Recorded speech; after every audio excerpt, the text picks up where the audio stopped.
Hello students. आज हम start कर रहे हैं UP board class 11th maths. और ये जो फर्स्ट यूनिट रहेगा सेट्स एंड फंक्शन। अगर हम हिंदी में इसकी बात करें तो हमको फलन और समुच्चय पढ़ना है। और इस फर्स्ट यूनिट में जो पहला चैप्टर है वो हमारा रहेगा समुच्चय। क्या रहेगा? समुच्चय। फर्स्ट चैप्टर जो समुच्चय का है उसमें हमको टॉपिक पढ़ने हैं। कौन कौन से टॉपिक पढ़ने हैं? इंट्रोडक्शन। तो आज का ये हमारा जो लेक्चर रह गया ये पूरा का पूरा इंट्रोडक्शन लेक्चर रहेगा। इसमें हम आपको बताएंगे कि समुच्चय होता क्या है। सेकेंड टॉपिक जो आपका रहेगा वो समुच्चय और उनका निरूपण हम कैसे करते हैं। समुच्चय और उनका निरूपण कैसे करते हैं, मतलब समुच्चय को कैसे हम दिखाएंगे। थर्ड टॉपिक जो रहेगा वो रहेगा रिक्त समुच्चय। अगला जो अब हम पढ़ेंगे समुच्चय के टाइप्स की, कितने प्रकार के समुच्चय के प्रकार हो सकते हैं। रिक्त समुच्चय हो जाएगा। रिक्त समुच्चय को इंग्लिश में अगर हम बोलें तो रिक्त समुच्चय होता है। और परिमित और अपरिमित समुच्चय ये भी होता है। समान समुच्चय होता है, उप समुच्चय होता है और घात समुच्चय पावर सेट होता है। सार्वत्रिक समुच्चय होता है। और जो अगला इसी में टॉपिक रहेगा वो रहेगा वेन आरेख का। वेन आरेख भी यहाँ पे हम पढ़ेंगे। वेन आरेख के बाद में समुच्चय पर संक्रियाएं पढ़ेंगे। समुच्चय का पूरक क्या होता है ये भी जानेंगे। दो समुच्चय के सम्मिलन और सर्वनिष्ठ पर आधारित कुछ प्रश्न होंगे। उन सभी प्रश्नों को इस चैप्टर 1 में, चैप्टर 1 में, पार्ट 1 में आप सभी लोगों को पढ़ना है। तो स्टार्ट करते हैं। सबसे पहले समुच्चय को पढ़ने के लिए कुछ सिंबल दिए हुए हैं, जैसे ये लिस्ट दी हुई है। इन लिस्ट को जानना अति आवश्यक है, जो कि इन सिंबलों को हम समुच्चय पाठ में पढ़ेंगे। समुच्चय पाठ कक्षा 11 यूपी बोर्ड में बहुत ही इम्पोर्टेंट होता है, बहुत ही महत्वपूर्ण है, क्योंकि इसमें 20 से 25 जो नंबर होते हैं वो समुच्चय से, फलन से और त्रिकोणमितीय फलन से ही पूछे जाते हैं। तो आइए बच्चों देखते हैं। जो हमारा फर्स्ट सिंबल है, जो फर्स्ट प्रतीक है, वो लिखा हुआ है एक्स एप्सिलॉन ए। क्या लिखा हुआ है? एक्स एप्सिलॉन ए लिखा हुआ है। इस साइन को हम क्या पढ़ते हैं? एप्सिलॉन। क्या पढ़ते हैं? इस साइन को हम एप्सिलॉन पढ़ते हैं। और इसका मतलब होता है एक्स अवयव है ए का। क्या मतलब होता है? एक्स अवयव है। जो ये एप्सिलॉन होता है बेटा, ये आपका एक यूनानी सिंबल है, जिसको हम यूनानी सिंबल बोलते हैं। ये एप्सिलॉन अगर आप बनाना चाहें तो आप ऐसे करके इसको बना सकते हैं। और इसका मतलब होता है एक्स एप्सिलॉन ए मीन्स एक्स अवयव है ए का। एक्स अवयव ए। अगर इसी सिंबल को हम काट दें, ऐसे कैसे काट दें, तो एक्स अवयव ए का नहीं है, एक्स नहीं है अवयव ए। क्या? एक्स नहीं अवयव ए। तो जो दूसरा सिंबल हो गया उसको एक्स नॉट एप्सिलॉन ए, मतलब एक्स ए का अवयव नहीं है, एक्स नहीं अवयव ए, और इसका मतलब एक्स अवयव ए है। चलिए, जो नेक्स्ट, जो अगला आपका सिंबल आता है वो सिंबल आता है कथन P, और ये देखिए एरो बना हुआ है, ये मतलब इंगित कर रहा है, किसी को दर्शा रहा है कथन Q को। कोई स्टेटमेंट P है और वो स्टेटमेंट Q को क्या कर रहा है, दर्शा रहा है। तो इसको हम कैसे बोलेंगे, कथन P इंगित करता है कथन Q को। अब देखिए अगर इसी साइन को, ये जो साइन लिखा है एक साइड में एरो लग जाए मतलब ये इंगित करता है, और अगर बोथ साइड एरो लग जाए तो इसका मतलब क्या होता है, कथन P तुल्य रूप है। कथन का मतलब ये दोनों क्या है, तुलनात्मक है। क्या है, तुलनात्मक है, अर्थात बराबर है।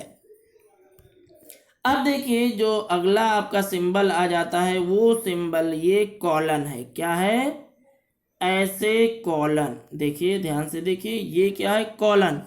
और कॉलन का मतलब होता है ऐसा है कि, अगर कहीं ये निशान आप समुच्चय पाठ में कहीं भी देखेंगे तो इसका मतलब होता है ऐसा है कि। छात्रों अगर हम अगले सिंबल की बात करें तो ये देखिए यू के आकार का बना हुआ है और इसको बोलते हैं उपसमुच्चय। क्या बोलते हैं, उपसमुच्चय बोलते हैं। ये यू के आकार का बना हुआ है और नीचे एक लाइन खींची हुई है, तो इसको अगर हम बोलेंगे ए उपसमुच्चय बी। क्या बोलेंगे, ए उपसमुच्चय बी। कैसे बोलेंगे, ए उपसमुच्चय बी।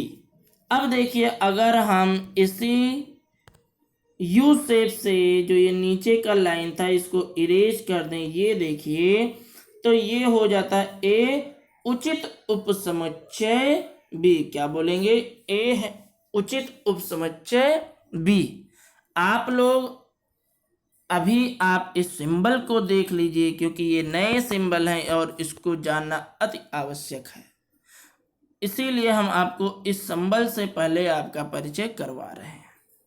अगर हम यू शेप को ये देखिए जो है, अगर हम ऐसे बना देते हैं तो ये इसका अधिसमुच्चय हो जाता है और इसको हम लिख सकते हैं और पढ़ेंगे क्या, बी अधिसमुच्चय ए। क्या पढ़ेंगे, बी अधिसमुच्चय ए। अब देखिए जो अगला सिंबल है वो ये सिंबल है कि उपसमुच्चय का निशान भी बना हुआ है और कटा भी हुआ है। जब कट जाता है इसका मतलब नहीं होता है। क्या होता है, ए नहीं उपसमुच्चय बी। ए नहीं उपसमुच्चय बी। समझे।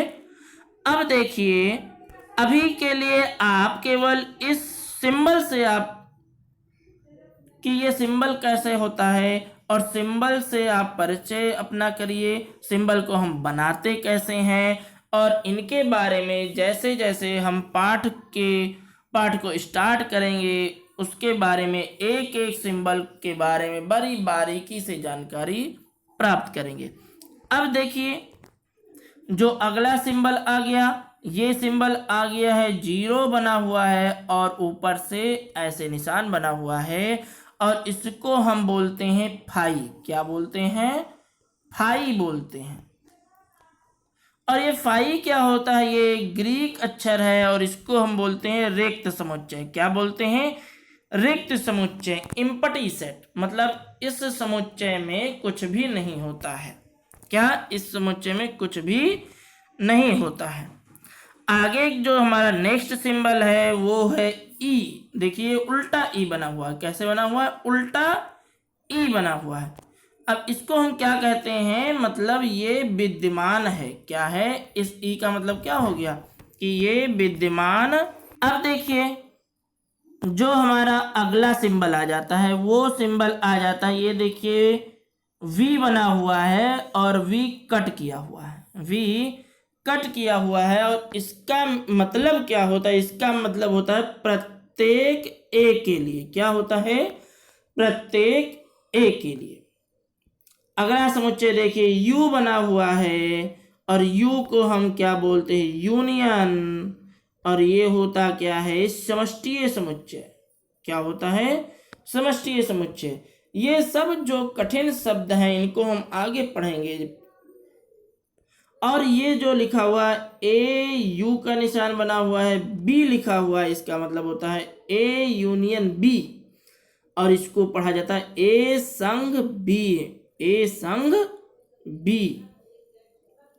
अब देखिए यू को हमने उलट दिया, ये निशान बन गया, इसको हम इंटरसेक्शन बोलते हैं, ए इंटरसेक्शन बी, यानी कि सर्वनिष्ठ, कॉमन। क्या कॉमन है, तो क्या बोलते हैं, अगर इस तरीके का निशान बना हो ए इंटरसेक्शन बी, तो इसको हम बोलते हैं ए सर्वनिष्ठ बी या ए प्रतिच्छेद बी। अब ये तो आप निशान जानते ही हैं कि ये ए माइनस बी लिखा हुआ है। क्या लिखा हुआ, ए माइनस बी लिखा हुआ है, यानी कि ए से बी का अंतर, या ए ऋण बी, कुछ भी पढ़ सकते हो, चाहे इंग्लिश में पढ़िए चाहे हिंदी में पढ़िए। अब देखिए जो हमारा अगला सिंबल आ गया, अगला जो प्रतीक आ गया वो लिखा है ए डैश। क्या दिया हुआ है, ए डैश दिया हुआ है। ए डैश मीन्स होता है पूरक समुच्चय ए। क्या होता है, ए डैश मीन्स होता है पूरक समुच्चय ए। अब इस निशान से तो आप भली बात परिचित होंगे। ये एक्स क्या दर्शाता है, जिसके तरफ ये जो मुंह बंद होता है वो छोटा होता है। अब देखिए ये मुंह किधर को बंद है, एक्स के साइड में बंद है, तो जब एक्स के साइड में बंद है तो ये एक्स छोटा है, और जिधर ये देखिए ये बड़ा है, ये मुंह खुला है, तो ये मीन्स ये बड़ा है। तो क्या बोलेंगे, एक्स छोटा है y से। क्या बोलेंगे, x छोटा है y से। अगर ये डबल निशान बना हो, मतलब छोटा का निशान बना हो और बराबर का भी निशान बना हो, जैसे इसमें बना हुआ है, तो ये होता है आपका x छोटा है अथवा बराबर है। क्या है, x छोटा है अथवा बराबर है। अगला जो निशान बना हुआ है वो लिखा हुआ है x ग्रेटर देन y, यानी कि x बड़ा है y से। इसके बाद में जो अगला निशान बना हुआ है वो है x ग्रेटर और इक्वल y। इसका मीन्स क्या होता है कि x बड़ा है अथवा बराबर है y के। अब देखिए कि आगे जो सिंबल बने हुए हैं वो सिंबल कुछ बने हुए हैं जिनको हम रिप्रेजेंट कर सकते हैं। कैसे रिप्रेजेंट कर सकते हैं कि ये क्या है, ये प्राकृतिक संख्या है, ये क्या है, ये परिमेय संख्या है।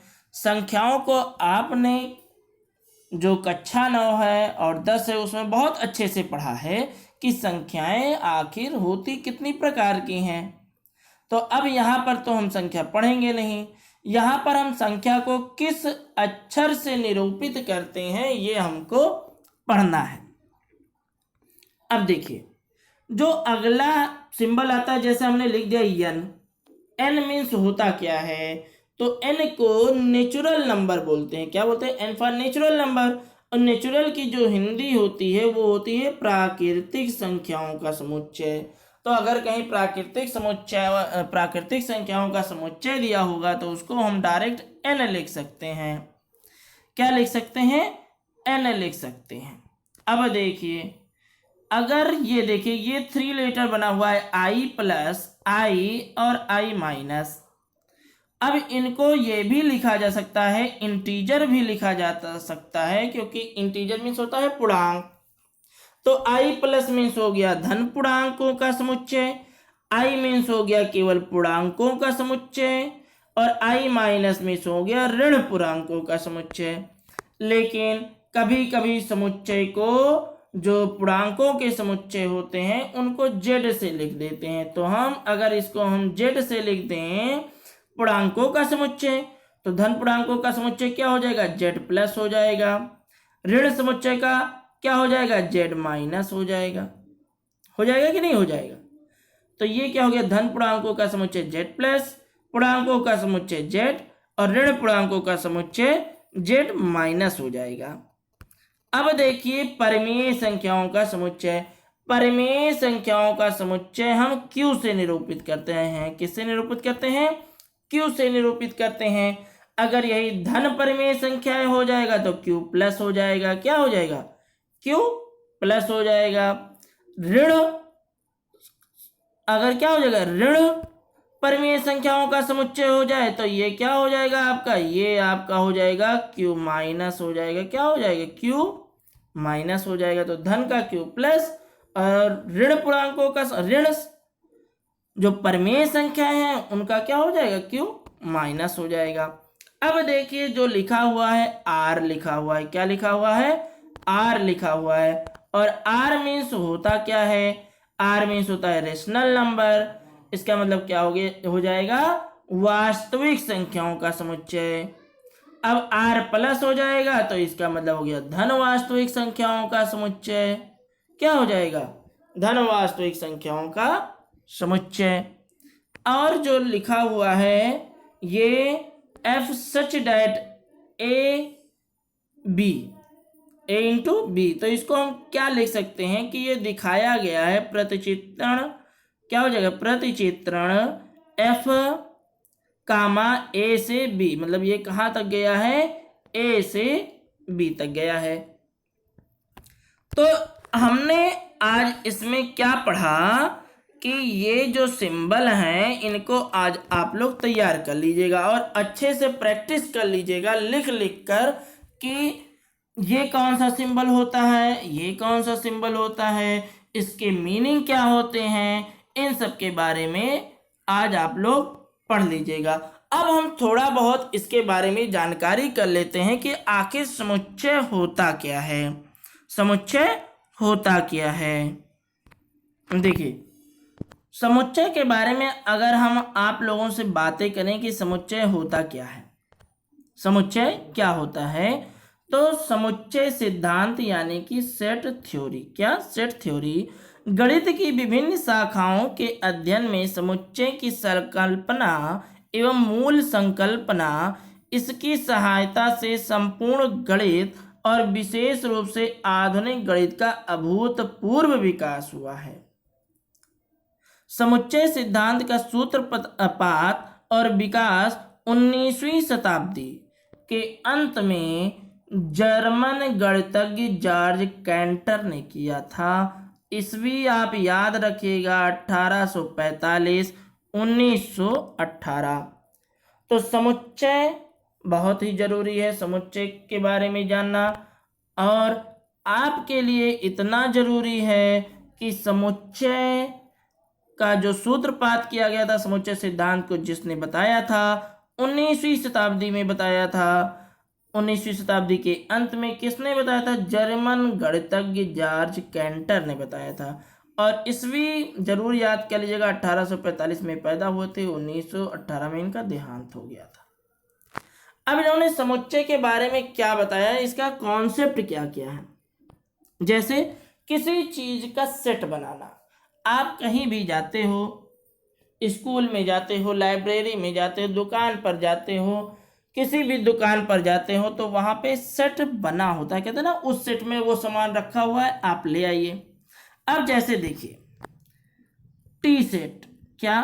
टी सेट, डिनर सेट, ताश के पत्तों की गड्डी, भेड़ों का झुंड, अंगूर के गुच्छे, संतरों के ढेर, रंगों का सेट, बिंदुओं का समूह, मनुष्यों का समुदाय, ये सभी समूहों से हम परिचित हैं।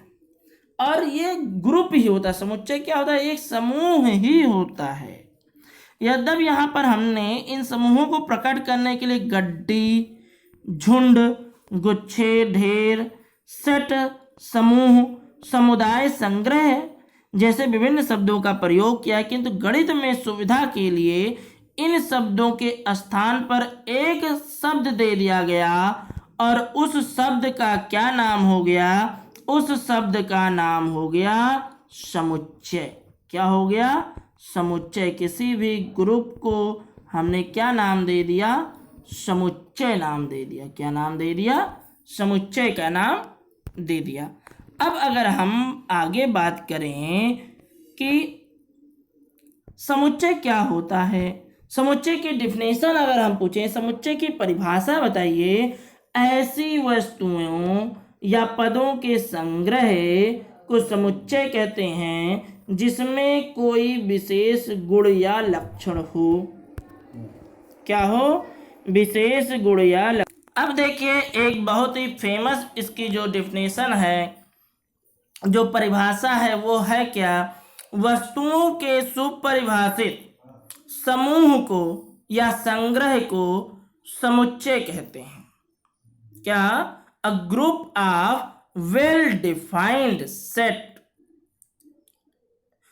Is called set.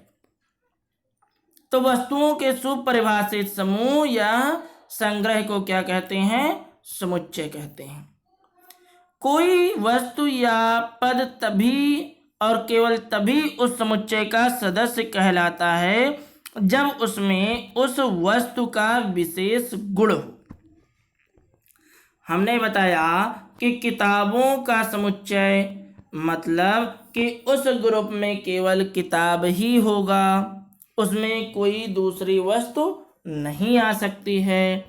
अब देखिए, वस्तुओं के सुपरिभाषित समूह से तात्पर्य क्या है? उसके अवयव सुनिश्चित होने चाहिए। उसके अवयव क्या होने चाहिए? डेफिनेट होने चाहिए और सुस्पष्ट होने चाहिए। यानी कि डेफिनेट हो और क्या हो? सुस्पष्ट हो। सुनिश्चित होने से अर्थ है कि हम बता सकें कि उस समूह में कौन से अवयव हैं अथवा कौन से अवयव नहीं हैं। जैसे अगर हम उदाहरण लें, किसी कक्षा के अच्छे छात्रों का समूह समुच्चय नहीं होगा। अगर हम कहें इस कक्षा के सभी छात्र क्या हैं? अच्छे छात्रों को आप अलग कर लीजिए, तो ये समुच्चय ही नहीं है, क्योंकि कोई छात्र अच्छा है या नहीं है यह स्पष्ट रूप से नहीं कहा जा सकता है। तो जब यह स्पष्ट रूप से कहा ही नहीं जा सकता तो ये समुच्चय हो ही नहीं सकता। वस्तुतः अच्छा होने का गुण ही सुपरिभाषित नहीं है। अगर हम कहें प्रथम 5 धन संख्याओं का समुच्चय तो सुपरिभाषित समूह है। अब धन पूर्णांक क्या होगा? 1 2 3 4 5। ये क्या हो जाएगा? ये धन पूर्णांकों का समुच्चय है। तो क्या हो जाएगा? x इज एलिमेंट ऑफ, ऐसे जो लिखते हैं ना ये एप्सिलॉन का निशान, तो ये क्या हो जाएगा? धन पूर्णांक। और धन पूर्णांक को हम क्या कहते हैं? धन पूर्णांक i प्लस या z प्लस। क्या? z plus. लेकिन हमने इसमें केवल ये कहा कि प्रथम 5 धन पूर्णांक, तो 1 से 5 हो गया। लेकिन अगर हम 6 से 7 या 10 की बात करें तो ये जो 6 7 8 9 ये सब धन पूर्णांक नहीं है। मतलब धन पूर्णांक तो हैं लेकिन इस ग्रुप के नहीं है। तो ये क्या हो जाएगा? इसका अवयव जब ये नहीं है तो इसको हम कट कर देंगे। क्या कर देंगे? कट कर देंगे। मतलब यह जो 6 7 8 है ये इसके ग्रुप का नहीं है। इस प्रकार सुस्पष्ट होने का अर्थ है कि किसी समुच्चय में 2 या अधिक अवयव एक समान नहीं होने चाहिए। 2 या अधिक अवयव एक समान नहीं होने चाहिए। अब जैसे अगर हम लिख देते हैं स्कूल, क्या लिख देते? बड़े ध्यान से देखिएगा। स्कूल लिख देते हैं SCHOOL। क्या लिख दिया? स्कूल लिख दिया। तो स्कूल को अगर हम सेट बनाएंगे तो ध्यान दीजिएगा, सेट को हम इस मिडिल ब्रैकेट में लिखते हैं तो S हो जाएगा, फिर कामा लगाएंगे, C लगाएंगे, H हो जाएगा, O हो जाएगा और L हो जाएगा। क्या हो जाएगा? O 2 बार है तो 2 बार इसको हमको नहीं लिखना है। फिर इस ब्रैकेट को, जो करली ब्रैकेट है, इसको हम बंद कर देंगे। क्या कर देंगे? बंद कर देंगे। तो ये हमारा हो जाएगा, स्कूल में जो भी डबल है या 3 बार है 2 बार है तो इसको हम नहीं लिखते हैं। अगर हमने कहा कि आप इसका समुच्चय बनाइए, ए बी बी का समुच्चय लिखिए, तो सबसे पहले हम क्या लिखेंगे, ब्रैकेट लिखेंगे, ए लिख देंगे कामा बी लिख देंगे। मतलब इस ग्रुप में ए और बी है, तो क्या कोई जरूरत है कि हमको 3 बार ए है तो 3 बार ए दर्शाएं? नहीं, अगर 3 बार ए है तो उसको हम एक ही बार ए लिखेंगे और एक ही बार बी लिखेंगे। तो अब आपको यह समझ में आ गया होगा कि सुपरिभाषित समूह होता क्या है। सुपरिभाषित समूह होता क्या है। अब देखिए समुच्चय के अवयव या समुच्चय के एलिमेंट। तो समुच्चय के अवयव से अगर हम बात करें तो इसको हम कह सकते हैं उस वस्तु या पद जिनसे कोई समुच्चय मिलकर बना है, जिनसे कोई समुच्चय मिलकर बना हुआ है, उस समुच्चय का अवयव कहलाते हैं। जैसे संतरा, संतरों का ढेर। कोई संतरा संतरों के ढेर का अवयव है। क्या है? अवयव है। पुस्तक अध्ययन सामग्री के समुच्चय का अवयव है। कुत्ता जानवरों के समूह का अवयव है। क्या है? अवयव है। अब जैसे अगर हमने लिख दिया 0 से 100 तक, तो 1 से 100 तक की पूर्ण संख्याओं का अवयव, तो जितने होंगे उतने हो जाएंगे। धन पूर्णांकों का समुच्चय, तो जितने भी धन पूर्णांक होंगे वो उसके क्या हो जाएंगे? अवयव हो जाएंगे। अभाज्य संख्याओं का समुच्चय, तो जो अभाज्य संख्याएं हैं वो उसके क्या हो जाएंगे? अवयव हो जाएंगे। जैसे अगर हमने लिख दिया जानवर, क्या लिख दिया? जानवर लिख दिया, तो जानवर में जितने भी जानवर होंगे वो क्या हो जाएंगे? अवयव हो जाएंगे। कुत्ता, बिल्ली, गाय, डाट डाट डाट, जितने भी जानवर हो जाएंगे वो उसके क्या हो जाएंगे? अवयव हो जाएंगे। जो जानवर नहीं होंगे, जैसे हमने लिख दिया, अगर क्या लिख दिया विद्यार्थियों, अगर हम बात करें अंग्रेजी वर्णमाला के स्वरों का समुच्चय, तो इसको हम क्या लिख सकते हैं? इसको हम लिख सकते हैं वी यानी कि वावेल। और क्या लिख सकते हैं? समुच्चय को लिखने के लिए ए ई आई ओ और यू। क्या लिख सकते हैं? ए ई आई ओ और यू लिख सकते हैं। तो ये हो जाएगा वावेल, और इसके ये जो हो जाएंगे एलिमेंट हो जाएगा ए ई आई ओ यू। तो छात्रों, आज आप लोगों ने सीखा कि समुच्चय होता क्या है, समुच्चय का कॉन्सेप्ट क्या होता है, समुच्चय की परिभाषा को जाना, समुच्चय के एलिमेंट के बारे में जाना। आगे हम जो हमारा सेकेंड लेक्चर होगा उसमें आप आगे इसके टाइप्स के बारे में जानेंगे और समुच्चय के ऊपर किस प्रकार के प्रॉब्लम होते हैं उनको सीखेंगे। साथ ही साथ आज आपने सीखा कि जो समुच्चय पाठ में जो सिंबल यूज किए जाते हैं उन सिंबल को हम पढ़ेंगे। तो आज आप लोग ये जो लिस्ट बनी हुई है इसको देख लीजिएगा, इसको लिखकर याद कर लीजिएगा, पूरे के पूरे कॉन्सेप्ट को समझ लीजिएगा। फिर मिलते हैं और फिर मिलेंगे अपने नेक्स्ट वीडियो लेक्चर में। और छात्रों, अगर आज आप लोगों को ये हमारा लेक्चर अच्छा लगा हो तो इस वीडियोज़ को लाइक ज़रूर करिएगा, चैनल को सब्सक्राइब करिएगा और आगे भी आप लोगों को इसी प्रकार CBSE board, UP board, maths और विज्ञान 9th 10th 11th 12th के जो भी वीडियो लेक्चर होंगे वो पूरा का पूरा सिलेबस हमारे इस चैनल गणित मास्टर पर कराया जाएगा। आप लोग हमारे इस चैनल से अधिक संख्या में जुड़िए और फिर मिलते हैं अपने नेक्स्ट वीडियो लेक्चर में। तब तक के लिए नमस्कार।